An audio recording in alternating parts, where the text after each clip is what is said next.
Yeah, still sick, but let's just get through this. So, let's start off with Dr. Lemur's Homeland Security mistreatment. And I mean, the whole thing is just complete horseshit, but a scenario that I was thinking a while ago was that if there were terrorists in Australia, which by all accounts, I'm pretty sure there's not, but let's just say for the scenario that there is, wouldn't the outrage of an Australian tourist being denied access into a country which all terrorists hate, by the way, just make them that much more furious and angry about the whole country itself?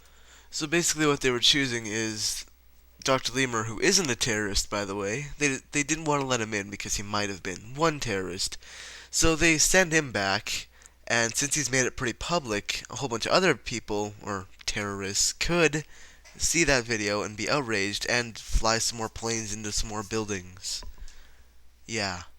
But the Australians are good, decent people. I don't think they would do that. I don't think there are terrorists in Australia. Who knows? But yeah, Homeland Security sees like 2 minutes into the future. They can't see things for the long term. But the other day, got the DVD for Apollo 13. You guys may have seen that movie with Tom Hanks and Kevin Bacon. Those guys.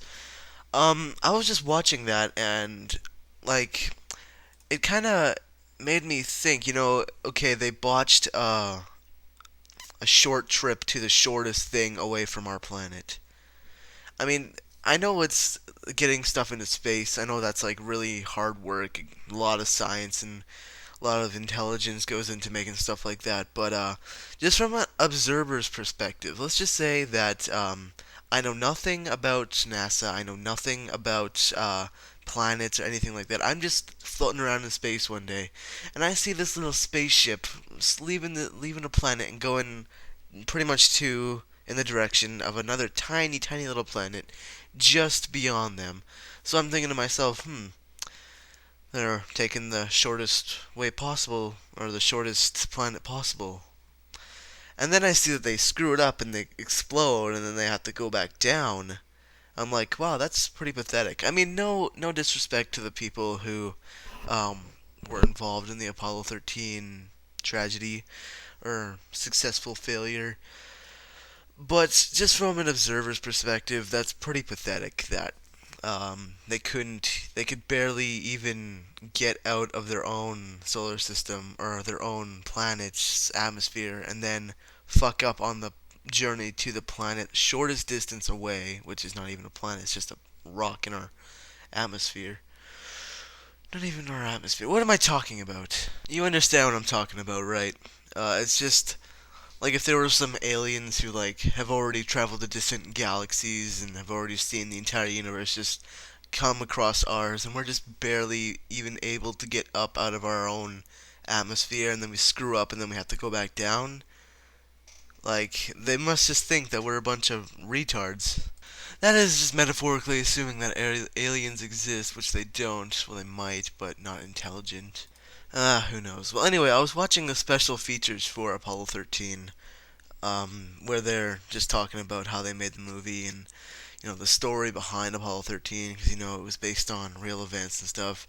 And that's another thing I kind of wanted to address. A lot of people wouldn't even know about stuff from the past because apparently the majority of my fan base are British kids in the age range of 8 and 13.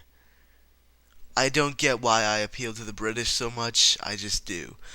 But anyways, Apollo 13.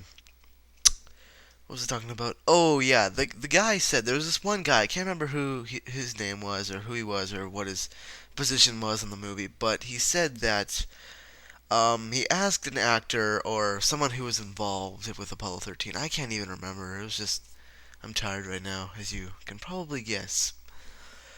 He said that they probably won't make another attempt at the moon for another 100 to 150 years.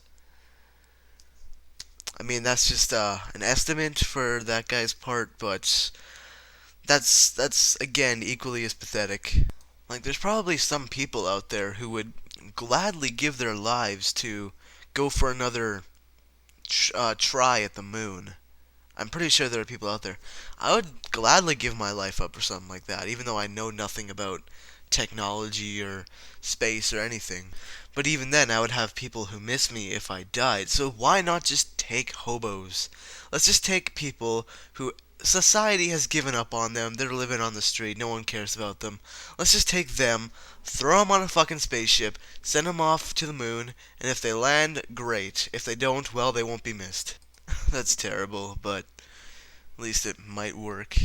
I mean, it's a good alternative to someone who's completely ship savvy, he knows everything, but he has like hundreds of thousands of people who will miss him if he dies. People won't miss homeless people if they die in space. Well, maybe dying in space would classify someone as a hero, in which case I would definitely want to go.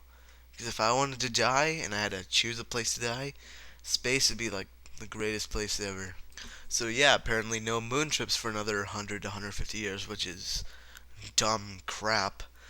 But I really wish NASA would take my idea into consideration where you have someone like me who I don't really give a shit about life. Like, I like life, it's just people die. Oh shit. So, I wouldn't mind just volunteering for my own idea where I just take a spaceship, go in it, fire off in a random direction, and just keep going in space until I die. Just keep going. If I see anything new, fantastic. Um, but yeah, just keep going in one general direction for the rest of my life and never stopping. Might be able to get some new information that way. Who knows? I like life. I like living. I like Earth. It's a decent place. It used to be cool.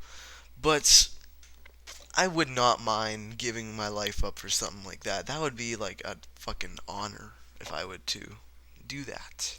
But who knows? I'm no science genius. I'm just fascinated by space.